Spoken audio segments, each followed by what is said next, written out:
Hello students, good morning. Today I am going to explain you of chapter 2 The King and the Nightingale. Students, मैं इसका first part बना चुकी हूँ, अब second part मैं बना रही हूँ. The king was very pleased to have this toy. राजा इस खिलौने को लेकर बहुत खुश था. The king operated the key repeatedly. राजा उसे बार बार चाबी को ऑपरेट करता and enjoyed the melodious song और उस मीठे स्वर को सुनता.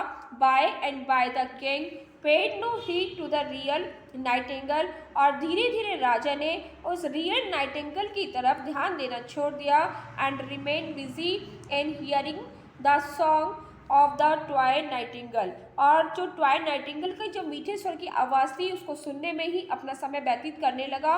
वन डे एक दिन the real Nightingale got a chance.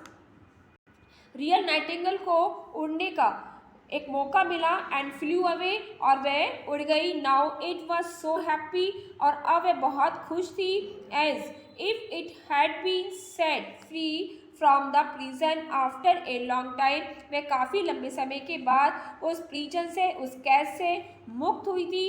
It was glad to live in its natural home और अब वह अपने प्राकृतिक होम में बाहर आकर के बहुत खुश हो गई. When the king came to know जब राजा को इस बारे में पता चला अबाउट दिस इंसिडेंट इस घटना का तो ही डिड नॉट केयर उसने कोई परवाह नहीं की फॉर द रियल नाइटिंगल की as he now had an artificial bird क्योंकि उसे अब एक आर्टिफिशियल बर्ड मिल गई थी. The king put the toy nightingale in his bedroom. राजा ने अपने बेडरूम के अंदर उस टॉय नाइटिंगल को रखा. A servant was employed to operate the bird. एक सर्वेंट उस बर्ड को ऑपरेट करता. So the toy bird saying the whole day and was never tired और इसीलिए जो टॉय बर्ड थी वो पूरा दिन गाना गाती और कभी भी नहीं थकती थी. One evening there was a heavy dust storm. एक शाम बहुत तेजी के साथ तूफान आया. The window of king bedroom being open और जो राजा के कमरे की खिड़कियां थी वो खुली थी. The toy Nightingale fell down from the table और टॉय नाइटिंगल टेबल से नीचे गिर गई एंड ब्रॉक इनटू पीसेस और टूट गई. Now there was neither the real nightingale nor the toy nightingale. अब राजा के पास न तो रियल नाइटिंगल थी और न ही toy nightingale. So the king turn sad again और इसलिए जो राजा थे वो फिर से उदास हो गए. ही फेल इल वे बीमार हो गए and nobody could treat him और कोई भी उनका इलाज नहीं कर सका because he wanted to hear the sweet music क्योंकि वह मीठा म्यूजिक सुनना चाहता था. Neither did he take food न वह खाना खाता था. नॉट डिड ही स्लीप और न वह सोता था. The doctor I but could not cure him और लेकिन वह उसका इलाज नहीं कर पाए. दे सेड उन्होंने कहा कि द किंग विल डाई सून राजा शीघ्र ही मर जाएगा. One day the real Nightingale again came in the orchard और एक दिन रियल नाइटिंगल फिर से ऑर्चार्ड के अंदर आ गई and sang in the same tone और उसी मीठे स्वर में गाने लगी. As soon as the king heard the song of the real nightingale और शीघ्र ही जैसे ही राजा ने उस रियल नाइटिंगल की आवाज़ सुनी ही ओपन हिज आईज उसने अपनी आंखों को खोला and got up from the bed और अपने बिस्तर से उठकर बैठ गए. He at once ran into the garden और तुरंत ही गार्डन की तरफ भागे and sat down under the tree और पेड़ के नीचे बैठ गए. Where the nightingale was singing melodiously और जहाँ पर नाइटिंगल मीठे स्वर में गाना गा रही थी. ही सैड उसने कहा माई लिटिल फ्रेंड मेरे छोटे मित्र I have missed you very much मैंने तुम्हें बहुत मिस किया है. आई एम वेरी सॉरी मुझे बहुत दुख है. That I neglected you for the shake of A toy अब मैंने आपको एक टॉय के आगे नेग्लेक्ट कर दिया. You are the gift of God to live freely in God's universe तुम्हें भगवान ने बनाया है और तुम्हें इस मुक्त ब्रह्मांड के अंदर फ्री रहना चाहिए. So please come here every day to sing from a while, थोड़े से समय के लिए मीठे स्वर में गाना गाकर डेली गाना गाने के लिए आ जाया करो। I will never think of putting you in the cage, मैं तुम्हें पिंजरे में रखने की कभी भी नहीं सोचूंगा। फ्रॉम दैट डे, उस दिन से the nightingale began to sit on the tree, उस पेड़ पर बैठना शुरू कर दिया। For some time every day, थोड़े से समय के लिए। And sing in melodious voice, और मीठे स्वर में गाना गाती। The king used to hear to it, और राजा उसे सुनता। And was never ill again, और राजा फिर कभी बीमार नहीं हुआ। Question number 1, choose the most appropriate answer.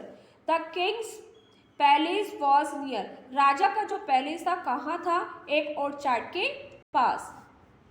Number 2, which of the following healed the king's distressed mind, राजा के डिस्ट्रेस माइंड को किसने दूर किया? Melodious voice of the real nightingale, real nightingale की मेलोडियस वॉइस ने।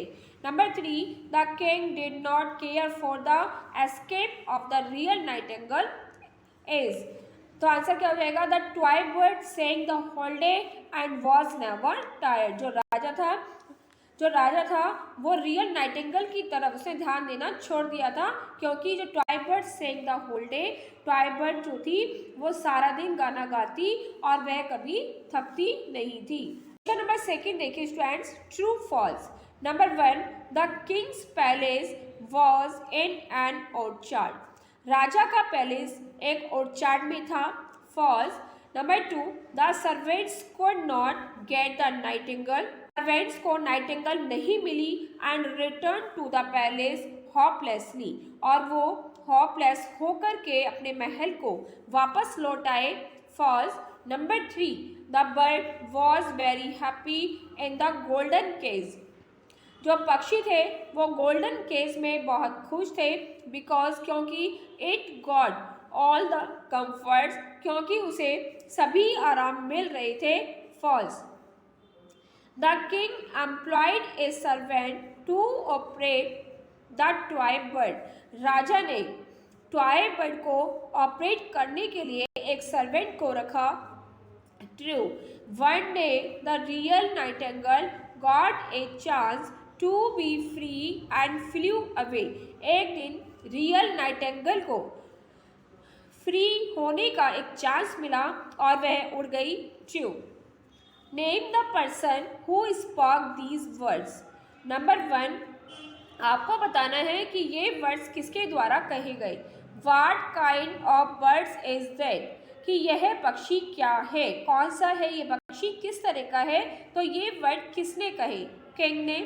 द किंग विल डाई सून, राजा शीघ्र ही मर जाएगा, ये वर्ड किसके द्वारा कहे गए? डॉक्टर्स के द्वारा। नंबर 3 है my little friend I have missed you very much, कि किसने कहे ये वर्ड्स? द किंग ने। You are the gift of God to live freely in God's universe, भगवान ने इस यूनिवर्स को बनाया है और तुम्हें फ्री रहने का अधिकार है। तो ये वर्ड्स किसके द्वारा कहे गए? राजा के द्वारा, यानी द किंग के द्वारा। I will never think of putting you in the cage, मैं कभी भी तुम्हें इस केज में रखने की नहीं सोचूंगा। ये वर्ड्स किसके द्वारा कहे गए? द किंग के द्वारा। क्वेश्चन नंबर 4 है, आपको यहाँ पर fill in the blanks fill करना है। The king was dash his days quite happily, तो यहाँ पर क्या आ जाएगा? Passing. The king was passing his days quite happily. Number 2, the dash voice of nightingale healed the king's dash mind, तो यहाँ आपका क्या आ जाएगा? मेलोडियस, MELODIOUS, मेलोडियस, और यहाँ आपका आएगा distress, DISTRESSED, distressed. Number 3, the servant saw the bird sitting on a tree. Number 4, among those presents there was a, तो यहाँ स्टूडेंट्स क्या आएगा? Toy nightingale, TOYNIGSTINGALE, toy Nightingale.